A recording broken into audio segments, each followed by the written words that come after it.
Hello,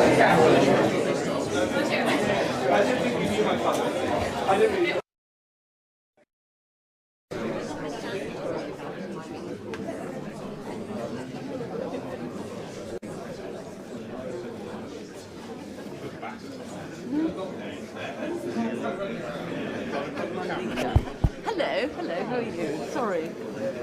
No, I'm not pushing you out. Great. I don't know what I knew it was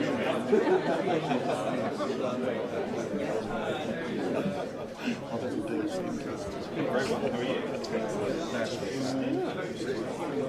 Going down.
I'm sorry, there's not true, but I'm afraid you won't be able to stop there just because there's cameras behind you.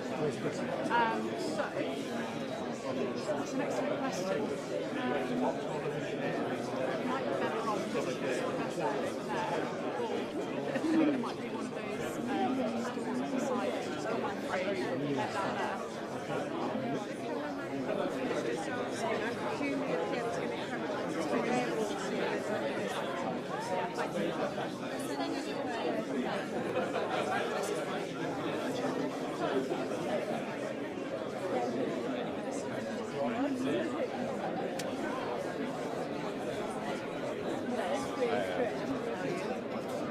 Free space now? Right. Oh, wait. Nice to meet you. Very well.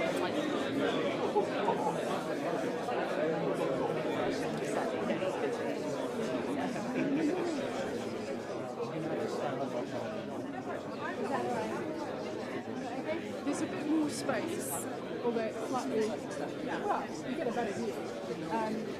Where the ID desk is over there, if any more people, fine.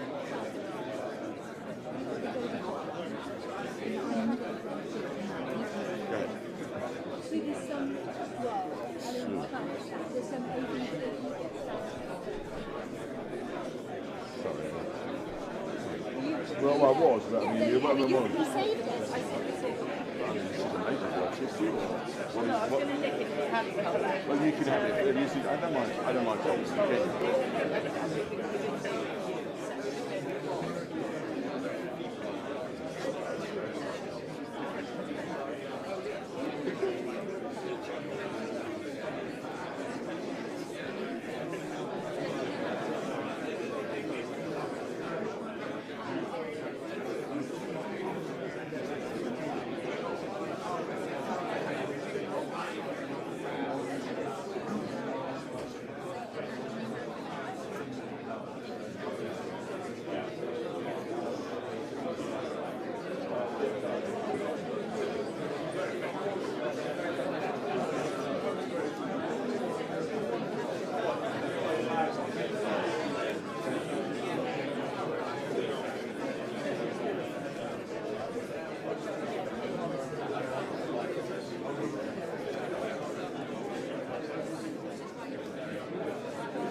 why I said I don't think no, definitely.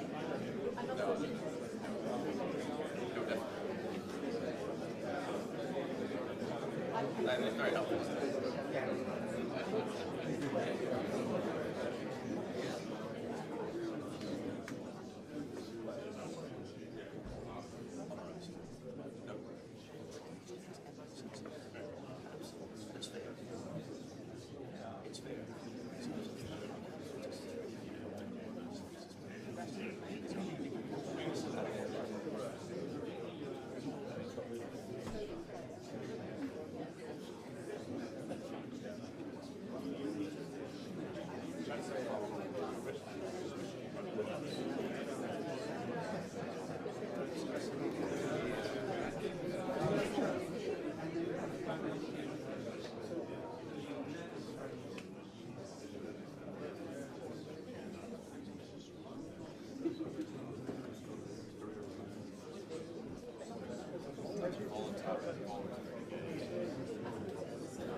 Good morning, everyone. Welcome to Policy Exchange. Particular pleasure to be able to welcome any Prime Minister, particularly this one, not least in the light of his long-time association with this think tank, long predating his election to Parliament in 2015, but also because, as many of you will know, his own work on undersea cables and other aspects of national security policy give a sense of the longevity and pedigree of his interest in the topic of threats to this United Kingdom, both at home and abroad. It's a particularly appropriate moment in time with the sharpening international climate and with the longevity of his own part in policy development in this terrain, both in and outside government. I know that he will be also delighted to answer questions afterwards, which he will be chairing himself. So please join me in welcoming the Prime Minister.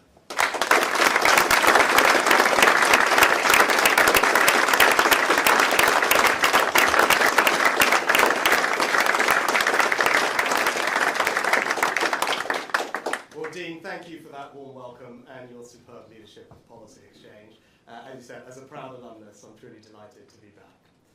Now, at some point in the second half of this year, we will all go to the polls and make a choice. Not just about Conservatives versus Labour, or Sunak versus Starmer. It will be a choice between the future and the past. Now, I remain confident that my party can prevail, not because of our record alone, but because we will be the only party really talking about the future. And not with vague, lofty platitudes, but with bold ideas and a clear plan that can change our society for the better and restore people's confidence and pride in our country. Now, I feel a profound sense of urgency because more will change in the next 5 years than in the last 30. I'm convinced that the next few years will be some of the most dangerous, yet the most transformational that our country has ever known. So the question we face today is this: who has the clear plan and bold ideas to deliver a secure future for you and your family? The dangers that threaten our country are real. They're increasing in number. An axis of authoritarian states like Russia, Iran, North Korea and China is working together to undermine us and our values. War has returned to Europe, with our NATO allies warning that if Putin succeeds in Ukraine, they might be next.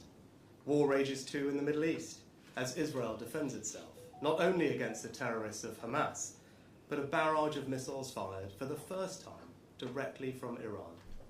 Right now in Africa, conflicts are being fought in 18 different countries. And Putin's recklessness has taken us closer to a dangerous nuclear escalation than at any point since the Cuban Missile Crisis. Now, these are not faraway problems. Iranian proxies are firing on British ships in the Red Sea, disrupting goods destined for our high street. Here at home, China has conducted cyber targeting of our democratically elected MPs. Russia has poisoned people, with chemical weapons.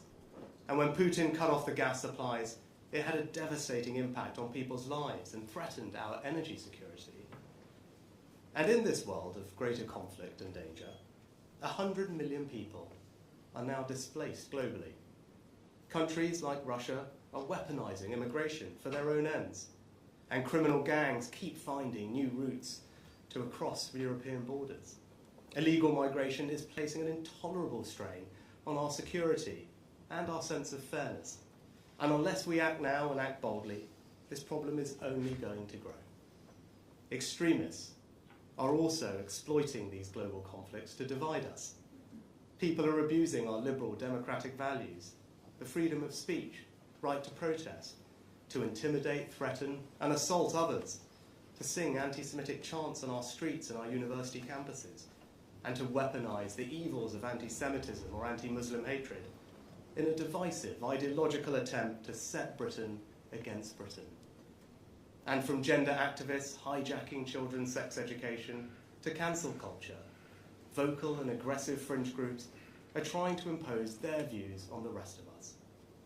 They're trying to make it morally unacceptable to believe something different and undermine people's confidence and pride in our own history and identity. Scottish nationalists are even trying to tear our United Kingdom apart. But for all the dangers ahead, few are felt more acutely than people's sense of financial insecurity. We've been pounded by a series of once-in-a-generation shocks, the worst international financial crisis since the Great Depression in the 1930s, the first global pandemic since the Spanish flu in 1918, the biggest energy shock since the 1970s.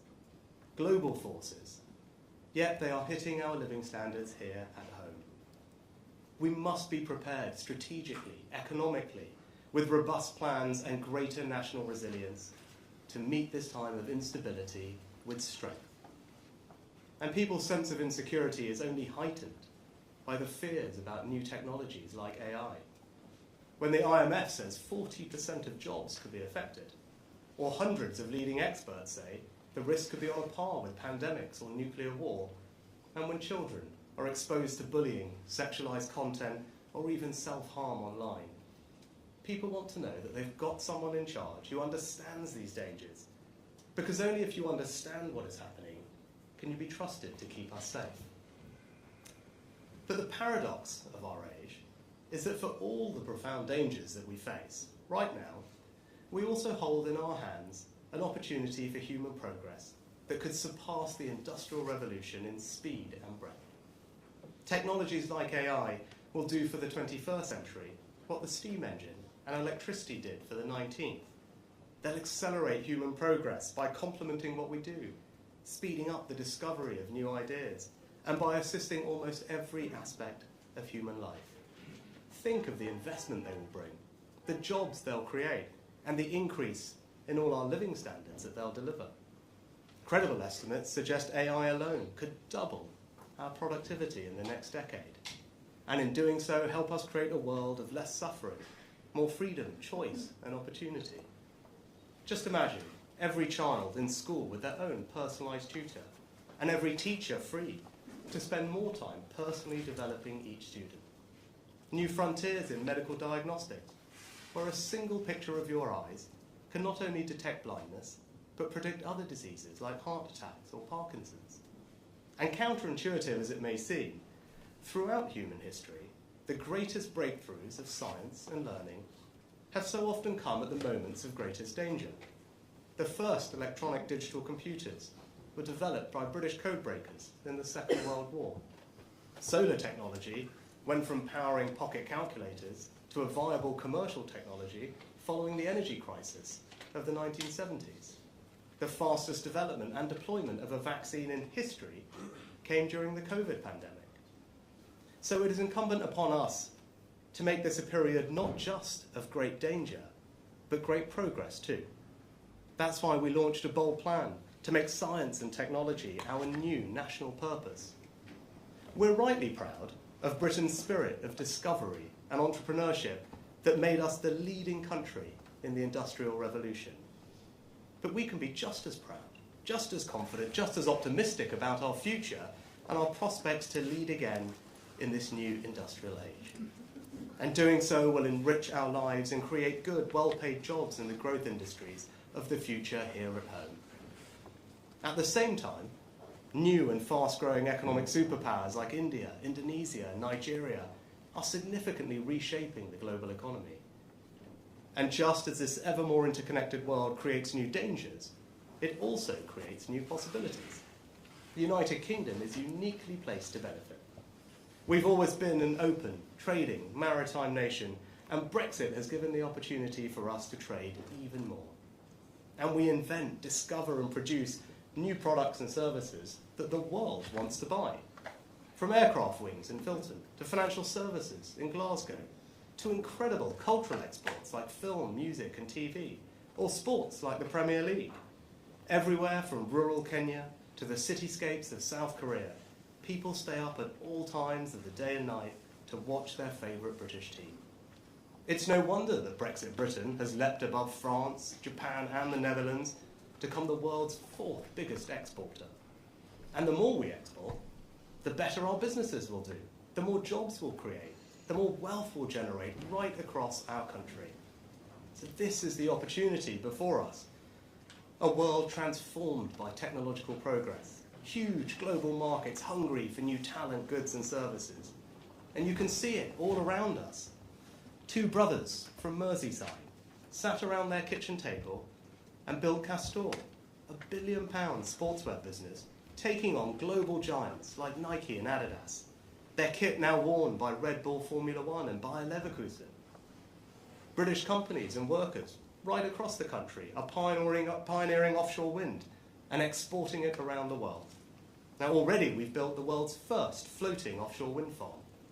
And our innovations have helped reduce the cost of wind energy by around 2/3 and increase the size of the turbines to the equivalent of the Eiffel Tower with blades bigger than Big Ben.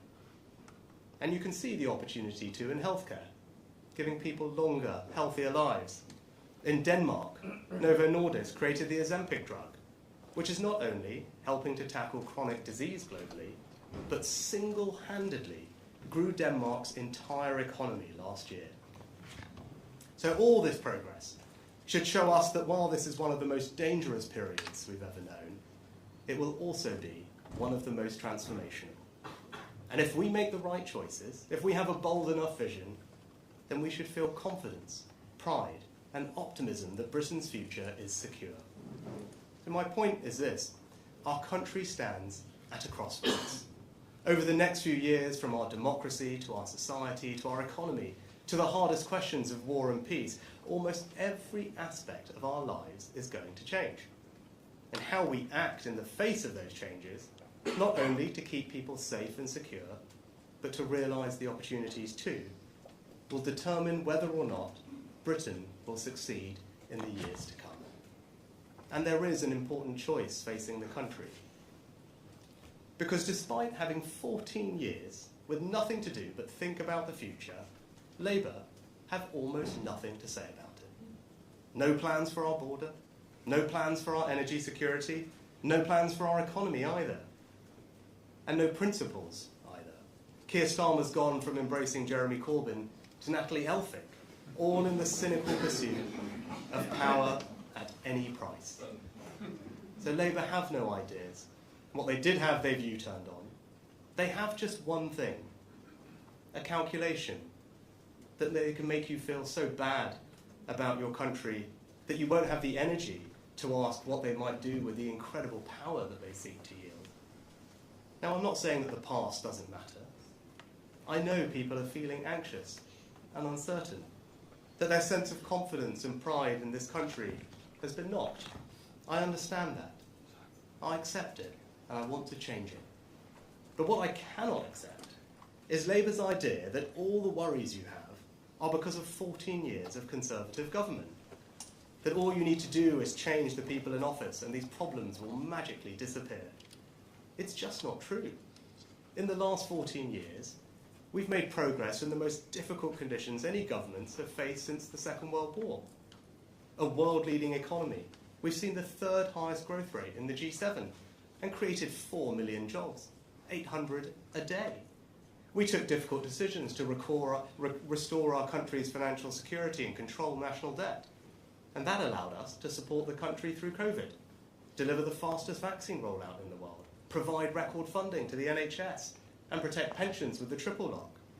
We've reformed welfare by capping benefits and introducing universal credit to help people into work. We've reduced absolute poverty, pensioner poverty, child poverty. We've cut carbon emissions by a third, maintained our position as NATO's second biggest defence power, halved violent and neighbourhood crime, and improved standards in our schools with English school children not just the best readers in the UK, but in the Western world. We've legislated for equal marriage, and it is now not even surprising for people from ethnically diverse backgrounds to lead Scotland, Wales, and the United Kingdom.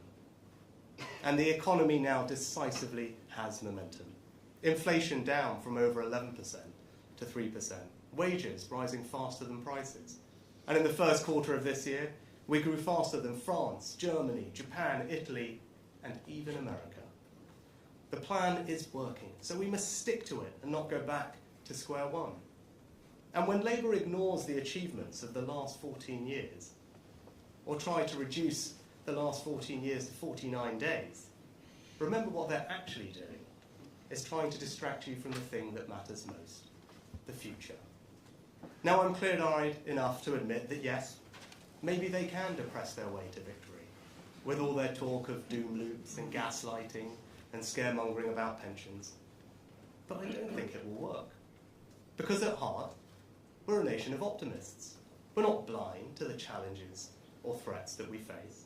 We just have an innate belief that whatever they are, we can overcome them, as we have done so many times in our history, and create a secure future for you and your family. So let me tell you more about my vision for how I would lead this country through this time of danger and transformation.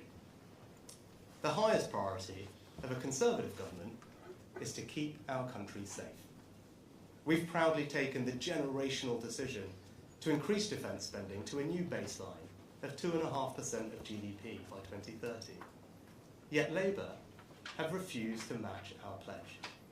Keir Starmer supported a former Labour leader who wanted to abolish the army and withdraw from NATO. And Labour's current deputy leader, shadow foreign secretary, and many others voted against our nuclear deterrent, the ultimate guarantor of our security. Now, Labour want to pretend that this is all history, ancient history, but it's not, and it should worry us. Because the defence of our country and our values requires seriousness of purpose, moral clarity, and the willingness to make big choices and sacrifices elsewhere to fund it. Either you believe the world is more dangerous, or you don't. Either you have the strength to lead, or you don't. And yes, the global displacement of 100 million people is the new and defining challenge of our age. But we can and will protect ourselves against illegal migration. Because only we Conservatives have the strength to challenge conventions and do something different about it. Tinkering just won't work. That's why we're pioneering the Rwanda scheme. And so when people see that if they come here illegally, they will be swiftly detained and removed, they will be deterred from making that perilous journey, stopping the boats and saving thousands of lives. Now I know that our international frameworks are outdated, so there may be flashpoints ahead with the ECHR.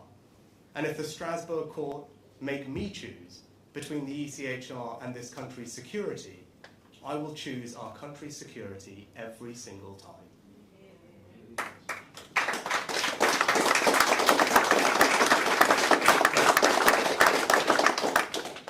And nor will I ever compromise on defending our values, our history, our way of life against those who seek to undermine them. I am unapologetically proud of who we are. And under my leadership, ours will be a country where people can disagree in good faith, but where they must do with respect and decency for others. A country where the benefits of belonging to our union are self-evident to the overwhelming majority of our people.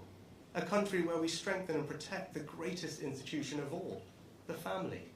Better protect children from the harms of the online and offline worlds, and do more to protect single-sex spaces. A country where we celebrate the small acts of kindness that bind our society together, and where we actively work to rebuild the civic involvement and pride that have always formed part of our distinctive national culture. A country where we honour those prepared to pay the highest price for our freedoms, as we make the best place in the world to be a veteran here at home. And a country where we properly respect the older generation. They've contributed all their lives. So whatever the triple lock costs, it's morally right to give older people dignity and comfort in retirement. But as well as strengthening our national security and restoring pride in our national culture, we'll also protect you from the dangers of a more unstable world by giving you greater peace of mind over your financial security. And people have been struggling to make ends meet. I know that. In the last few years, you've seen rising energy bills, mortgage rates, the cost of the weekly shop. And I hope I've shown that through my time in office, that from furlough to support with your energy bills, the government I lead will always be there for you. But that's only possible if we take the tough decisions to strengthen the country's finances and control debt. And you can trust me to do that. When I stood for the leadership of my party, and my opponent's policies imperiled our financial strength, I was sooner prepared to lose than abandon what I believe so deeply is right for our country. I feel the same conviction about net zero. In a more unstable world where dictators like Putin have held us to ransom over energy prices, I reject the ideological zeal of those who want us to adopt policies that go further, faster than any other country, no matter what the cost or disruption to people's lives. That's exactly Labour's approach. They act like a pressure group, not a would-be government. And the Conservatives will govern in the national interest, leading us to net zero in a serious, hard-headed way that prioritises our nation's energy security and the financial security of hard-working families. Now, but even as we strengthen our security and our sense of pride and confidence in ourselves, I also feel a sense of urgency about readying our country to succeed in a world transformed. And that starts by giving all our young people, wherever they live, whatever their background, the skills and the knowledge to succeed. Building on the success of the last 14 years, we will create a truly world-class education system. The Advanced British Standard is the most far-reaching reform to education for 16 to 18-year-olds in a generation. We're tearing down the artificial barriers between technical and academic education, increasing children's time in the classroom, studying a greater breadth of subjects to match our competitors, and unapologetically saying that every single child must leave school not just literate, but numerate as well. Now, I know that this will not win universal acclaim, but maths will be fundamental to our children's life chances in this new technological age. And it is our duty to give them those skills. And more, we'll end rip-off degrees and massively expand the number of apprenticeships, because a degree is not the only path to success in the modern economy. And we'll make sure that everyone has the funding they need to retrain or learn new skills at any point in their lives, because in the future, education won't stop when you walk out of the school gates. But for Britain to finish first in today's world, we don't just need the skills to succeed.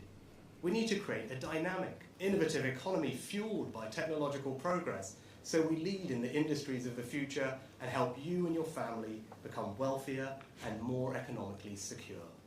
And the government I lead is creating the conditions for a new British dynamism by investing in the new infrastructure of the future. Not just roads, railways and buses, but gigabit broadband, research and development, computing power, by helping to create hundreds of thousands of good, secure, well-paid, highly skilled jobs that will level up opportunity right across the country. And yes, by taking the necessary decisions to build the right homes in the right places to support those jobs. But true British dynamism won't come from the state alone. It will come from you. It will come from the ingenuity and creativity of the British people, given the support, the opportunities and the rewards to have, pursue and realise big ambitions. If you have a brilliant idea, I want you to build it. If you're passionate about solving a problem, I want you to pursue it. And if you simply want to set up on your own, I want you to get out there and do it. Because you won't find the future written in a slide deck in a Whitehall Quango. You'll find it out there in our country. And so the government I lead will create the conditions for people themselves to try, to build, to invent. Yes, sometimes to fail, but more often to succeed. That's why we're cutting taxes directly on investment. It's why we're cutting taxes to encourage innovation, and it's why we're seizing the freedom and the flexibility of Brexit. Because so often the EU's default approach was top-down precautionary regulation, whereas we in the UK now have the chance to be more agile, so that rather than stifling innovation and growth, we encourage it in everything from financial services to agriculture, from healthcare to house building. And above all, we will reward hard work. Because you don't get anywhere in life without hard work. So we're making the tax system simpler, fairer and more rewarding, cutting national insurance by £900 for the average worker, alongside increasing the state pension by £900 this year. We're raising the national living wage to end low pay, and we're reforming welfare to make sure that work always pays, and our safety net is fair to those who pay for it. Not least because giving people support to get off welfare and into work gives them purpose, dignity and hope, and it is also the only sustainable way to cut legal migration. So a world-class education system, a dynamic, innovative economy, hard work valued and rewarded, that's how Britain will succeed in the future. That's how we'll grow the economy. And that's how we'll transform public services too. Imagine a welfare system where new technologies allow us to crack down on the fraudsters, exploiting the hard-working taxpayers who fund it. Imagine the huge opportunities to cut crime through technologies like live facial recognition, helping police catch wanted criminals, find missing people, spend more time on the beat. And imagine our NHS, still free at the point of use, but transformed for the future. A service staffed by tens of thousands more doctors and nurses, thanks to our long-term workforce plan. Backed by record funding made possible by years of fiscal discipline, with far greater choice over where you can receive your care, made as simple as choosing what to watch on iPlayer. And I believe there will be no more powerful example of what all the forces of British dynamism, innovation, scientific discovery, and technological progress can achieve than this: to address, finally, the fear of one word that still lurks in the back of everyone's minds, that touches almost every family in the country, and that envelops our whole world if we or a loved one hear it: cancer. Yet even here, if we are bold enough, there can be cause for new hope. We already know that we can prevent most lung cancers, the UK's leading cause of cancer deaths, by stopping smoking. That's why I took the important decision to create the smoke-free generation. And with huge breakthroughs in early diagnosis and new treatments like the mRNA vaccine for skin cancer, I believe we can be just as bold and ambitious in improving rates of cancer survival. Because if we can bring together my vision of a country transformed with our world-class education system that trains PhD oncologists and apprentice lab technicians, and our dynamic economy that attracts investors and incubates the billion-pound biotech businesses of the future, our post-Brexit regulatory freedoms to approve trials in a safe but faster way, and the scale of our NHS to help us research and trial those new drugs in a way that no other country can, then just one example of the incredible achievements this country can make would be to make a generational breakthrough against this cruel disease and fundamentally change what it will mean for our children and grandchildren to hear the word cancer. So today, I've set out my vision for how Britain can succeed in one of the most dangerous yet transformational eras we've ever known. The values that lie behind that vision are a new patriotism, a confidence in ourselves and in all that we can achieve. I refuse to accept the doomsterism and the cynical narrative of decline that my opponents hope will depress people into voting for them. And I reject those who insidiously question our history and our identity. I believe in that innate confidence in ourselves that has always run through our island story. And just as we're proud of all that we created, invented, and discovered in our past, so we can be confident and optimistic about what we will achieve in our future. My pledge to you is that I will create the conditions to make that possible, to help you fulfill your ambitions, to build the world-class education system that gives our children the skills they need to succeed no matter where they started in life, to create that dynamic, innovative economy that will give you the opportunity of a wealthier, more financially secure life for you and your family, to restore our sense of civic pride and national cohesion so that we can be secure in the knowledge that we are all on the same side. And above all, you can trust me to keep you and your family safe and secure from the threats we face at home and abroad. There are storms ahead. The dangers are all too real. But Britain can feel proud again. Britain can feel confident again. Because with bold action and a clear plan, we can and we will create a secure future. Thank you.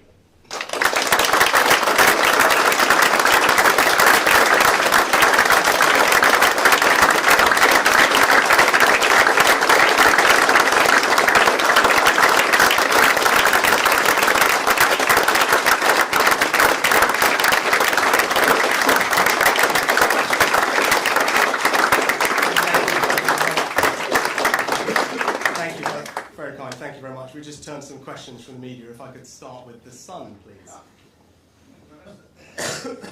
Thank you, Prime Minister. Harry Cole from the Sun. You mentioned our secure future and defence spending and security being on the ballot paper. When the Tories took power in 2010, defence spending was running at 2.47% of GDP.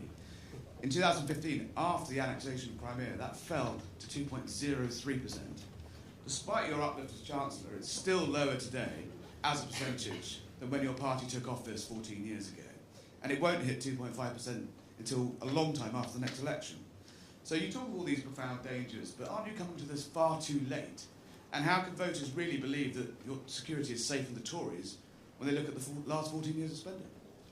So Harry, I just completely reject the premise of what you said. When the last Conservative government came into office in 2010, the country was bankrupted. Everyone remembers the note that was left, there was no money left. And that government, my predecessors, had to make some pretty tough choices. But they decided, rightly, to prioritise defence spending. And it maintained 2% of GDP since 2010 for a decade, which was the NATO standard that actually the UK pioneered at the summit in Wales in 2014. And if you look at that last 10 years, we have remained one of the few countries in NATO to meet that 2% standard. We've remained the largest defence power in Europe and the second largest in NATO behind the US. So actually I'm applauding and grateful to my predecessors, including David Cameron, for making that difficult decision. I'm not sure it's a decision that the Labour Party would have made, because they're not making that decision today. And that's the question going forward, is the choice in the future. You've got a party that you've always been able to trust with defence, and you can trust them and trust me when we think about the future, because sadly we are living in the most dangerous time that we've seen since the Cold War, and I believe that the next few years will be one of the most dangerous times our country has ever lived through. An axis of authoritarian states, Iran, Russia, North Korea, China, acting in an assertive way that is threatening our values, threatening our interests abroad and at home in a more interconnected world. And what are we doing to meet that threat? We've made the generational decision to strengthen our national defence and increase defence spending to a new standard. And that's not just all on the come. When I made that announcement a few weeks ago, it was coupled with an instant increase in our defence spending of £500 million to support Ukraine, which, as everyone can see from the news today, is absolutely the right imperative, because an investment in Ukraine's security is an investment in our security. We have peace through strength. We have to restore deterrence, and that's why it's imperative that Putin fails. And the question at the election is that choice. Who can you trust to keep you safe in this more dangerous world? Well, you can trust me, you can trust the Conservatives, because we've made that decision. That requires leadership, it requires us to prioritise defence. It's not easy. There were plenty of people who said, well, you should do other things instead. I don't think that's the right thing for our country. But Keir Starmer's made it very clear that he doesn't agree with that. He doesn't agree that this is a more dangerous time that requires us to invest more in defence. Hasn't matched that pledge. This is someone who supported Jeremy Corbyn, who wanted to scrap the army and leave NATO, that you talk about. And as I said, right now, the deputy leader of the Labour Party, the shadow foreign secretary, and multiple other members voted against our nuclear deterrent. That is the ultimate guarantor of our security. So I actually think that choice is very clear, that it is a more dangerous world. Anyone who's pretending to you that it isn't being straight with the public. And the right thing to do for our country in that environment is to increase more in defence. That's the decision we've made, and I'm confident that the country will agree with it. Next, can I go to the Daily Telegraph? Thank you, Prime Minister. Ben Riley-Smith from the Daily Telegraph. You're laying out your election pitch, but you won't tell us when the election is. Can you just be categorical and say you're not going to call an election for July?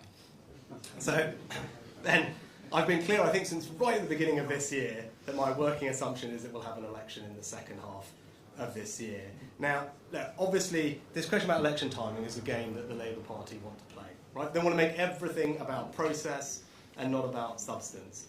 But I think the country deserves a more substantive debate than that.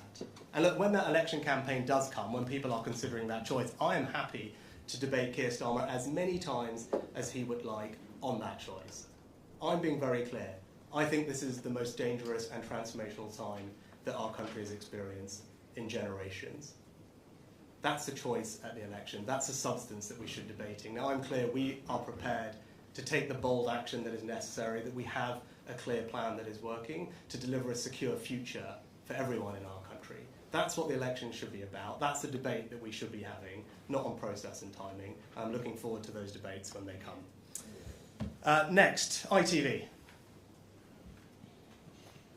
ITV. Prime Minister, you talk about the importance of growth and security, but since the 2019 election, we've had economic chaos, we've had what you might call ethical chaos, we've had more turnover of ministers and prime ministers than during any government in history, we've got trauma in the health service.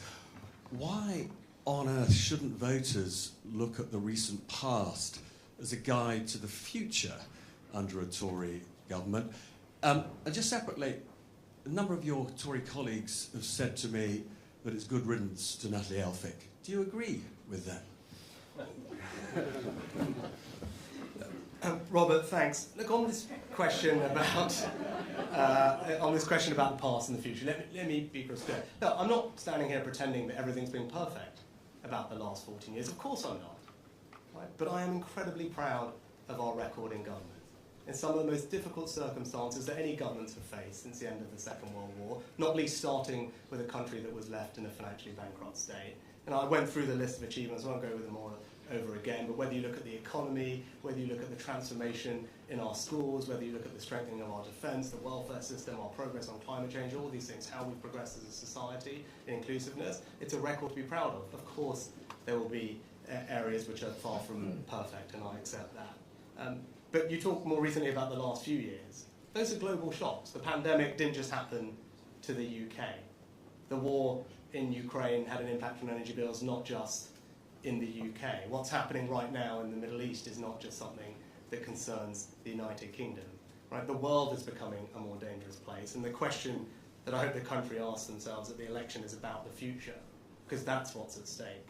At a time that is more dangerous, is potentially more transformational than at any point that we've known in a long time, who can you trust to have the bold ideas, to have the clear plan that will deliver a secure future for you? And you talk about track record, people can judge me on my track record since I've had this job. Right? Tackling a more pragmatic, hard-headed approach to net zero, ensuring that we have secured our economic recovery, as you and I were discussing last week, delivering tax cuts, making sure we're investing in the industries of the future, taking advantage of Brexit, growing our trade. These are all the things that we've done just in the last 18 months, and that brings me on to Natalie Elphicke. And look, actually, more than anything, I think it shows less about her, and it's more about Keir Starmer. And it shows him to be completely and utterly unprincipled. Right? This is someone who went from embracing Jeremy Corbyn to embracing Natalie Elphicke. It just tells you that you can't trust what the guy says. Right? And if you're trying to be everything to everyone, fundamentally, you don't stand for anything. And I think that will be increasingly clear to people. And on the substantive topic about illegal migration, which Labour have been trying to talk about, I mean, they announced that you were all there, they announced a plan last week, which, when I went through it, essentially is exactly the same plan that I announced, that you all listened to, a year ago. that we've already implemented, that's already making a difference, but they left out the most important part, which is that you've got to have a deterrent. That's the boldness that's required if you're going to deal with the insecurity that we face. Right? No amount of extra caseworkers are going to change that. Right? You've got to make it crystal clear that if you come to our country illegally, you won't be able to stay. That's what the National Crime Agency think. That's how we've solved illegal migration from Albania. Right? That's what you need. That's why the Rwanda scheme is so important. And he's been very clear, right, that he ultimately is going to grant an amnesty for illegal migrants, which just allow thousands of them to enter here and to stay here. And as Natalie Elphicke herself said in the not too distant past, Labour are an open borders, pro-immigration party that doesn't want to stop the boats. Her words, not mine. Next, go to the BBC. Thank you, Chris Mason, BBC News. Let's cut to the quick here, Prime Minister. Are you saying the country would be less safe under Keir Starmer? And in summary, is this the beginning of an argument from you that says be careful what you wish for, better the devil you know? In a word, yes. I'm very clear. Right? Now, I'm the Prime Minister of this country, I've been doing this job, and I've set out today that I believe that the next few years will be both the most dangerous that our country has experienced in a long time, and also the most transformational. Now, you can disagree or agree with that, but I happen to think that's the truth. Everything that we're seeing in the world from today, from the last week, last few months, tells me that it's an incredibly dangerous time. And what the country needs, what the country wants, what the country deserves, is to know that there's a secure future for them and their families ahead. That is the choice at the next election. And I'm also clear that my track record and the decisions that we're making in government show that we are the party that has the bold action, the clear plan to deliver that secure future. That's a debate that I'm looking forward to having. Next, Daily Mail. Thanks, Liam. You said you want to fight the election campaign on the future, not the past. Does that mean that there'll be no place for Boris Johnson when it comes to the campaign? I've been clear about this as well in the past, right? I want every Conservative who shares the vision that I do to be part of that campaign, to fight for the things that we believe in. Now, ultimately, look, of course, the Conservative family is a broad church, but we're united by a set of values. And that set of values that I talked about earlier on are founded in innate optimism about our country and what it can achieve.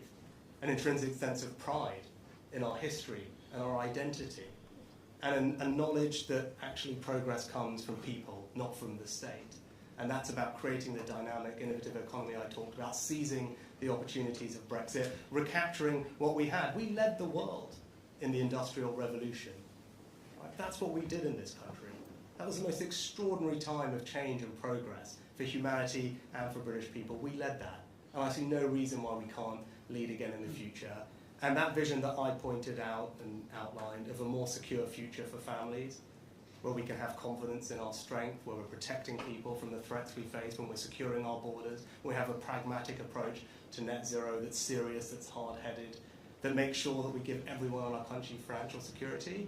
That is a Conservative message, and I'm confident everyone can get behind. And the choice of the next election is not between this Conservative and that Conservative. The choice of the next election is between me and Keir Starmer. It's between the Conservatives and Labour, but crucially, it's about the future versus the past. And we are the only party that is talking properly about the future as a plan to deliver a secure future for our country.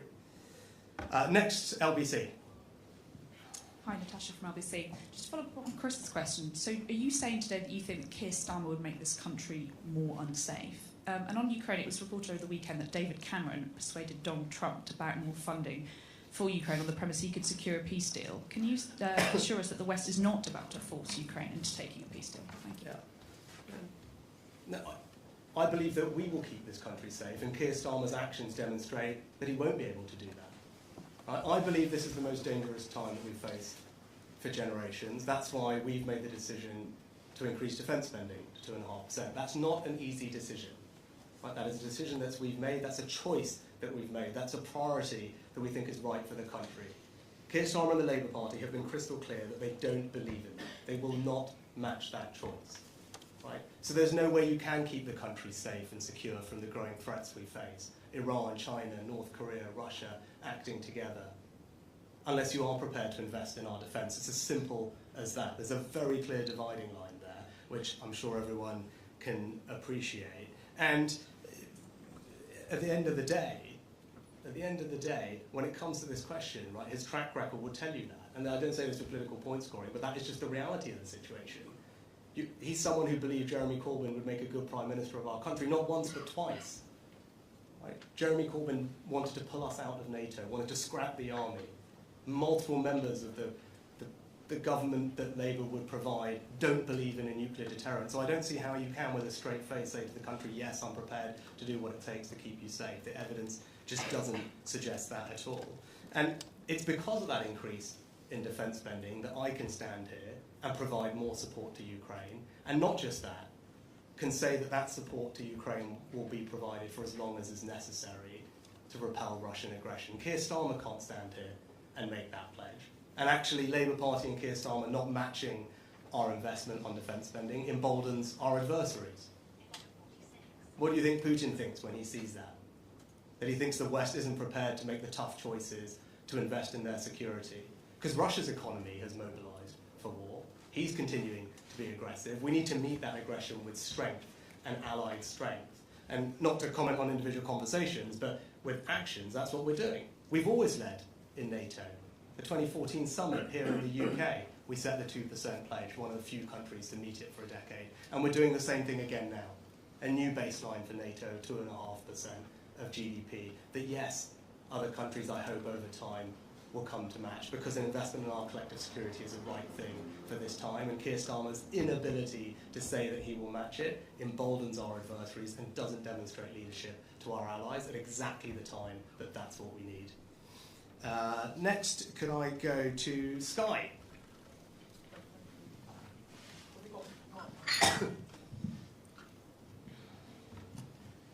Prime Minister, thank you. After the local elections, you said the results suggested we're heading for a hung parliament with Labour as the largest party.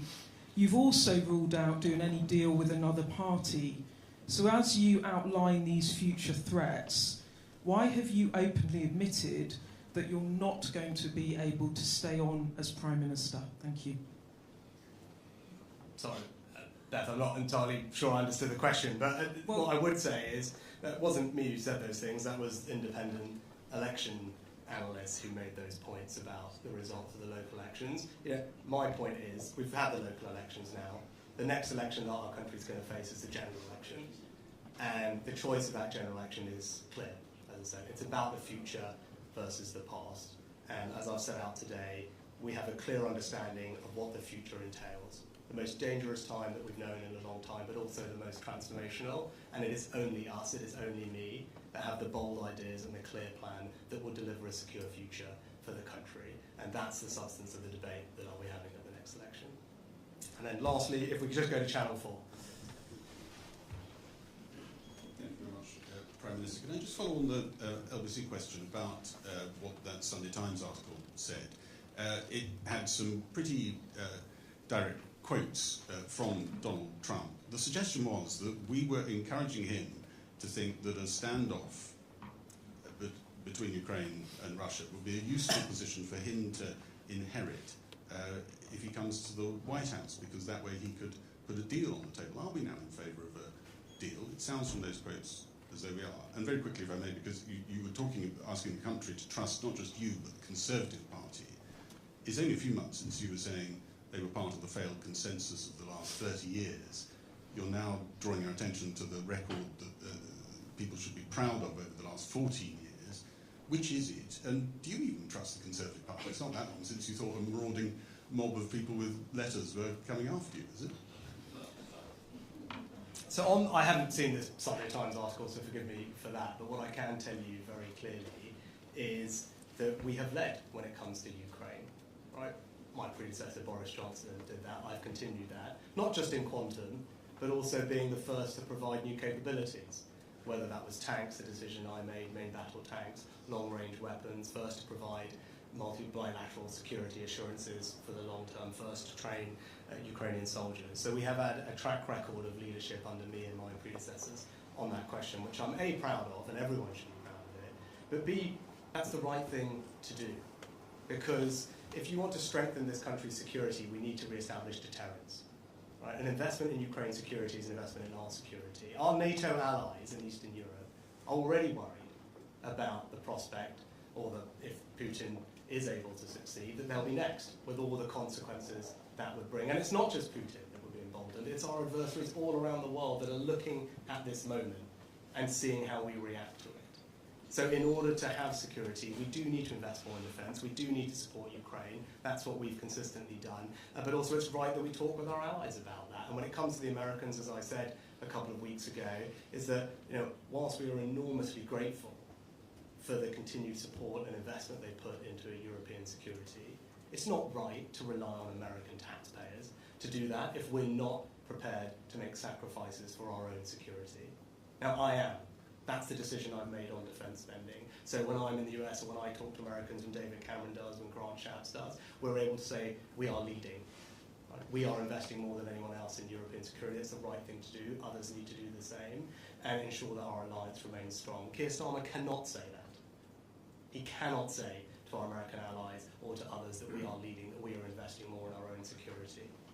And that's a clear contrast. And look, on your last question, as I've talked about it previously, I'll just end on the same point. Right? I'm not for 1 second pretending everything about the last 14 years is perfect. Of course not. Right? It would be wrong to do that. I'm not doing that. But I am proud of the record. I was proud of the record when I made that speech too. Just take one thing, our education reforms, in large part pioneered by a lot of the work that happened here at Policy Exchange. Children from the most disadvantaged backgrounds now more likely to go to university than they were before. The attainment gap before COVID closed. Making sure that our kids are the best readers in the Western world. And again, that didn't happen by accident. It certainly is not happening in Wales, which Labour is in charge of, or in Scotland, where the SNP are in charge of. It happened here, in England, under a Conservative government. And I've always believed that the closest thing we have to a silver bullet is education. If you can create a world-class education system in the way that I described, that's how you transform people's lives for the better. That's how you give people the opportunity to flourish and build financial security in this new world. That's what this Conservative government has done over the last 14 years, together with providing the financial security that we've needed so that we can respond to the shocks out there and continue to keep this country safe. So yes, I am proud of that. I will always be proud of that. But the choice of the election is about the future.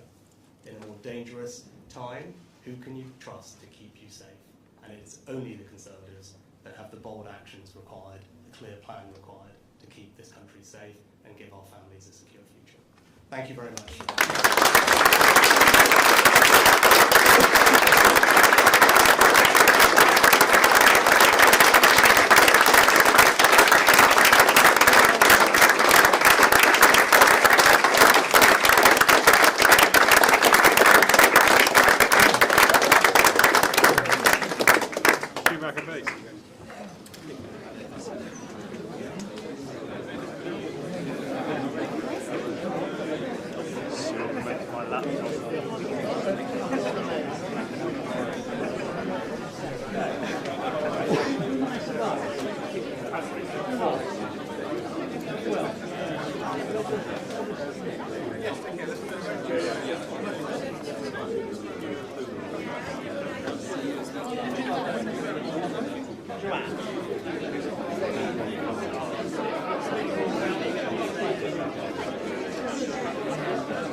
It's a little thing, there's an SMS collection that came out with today, and you've written a couple of, it's a 3 or 4 page thing. Can you send it to me? I'll send it to you, yeah.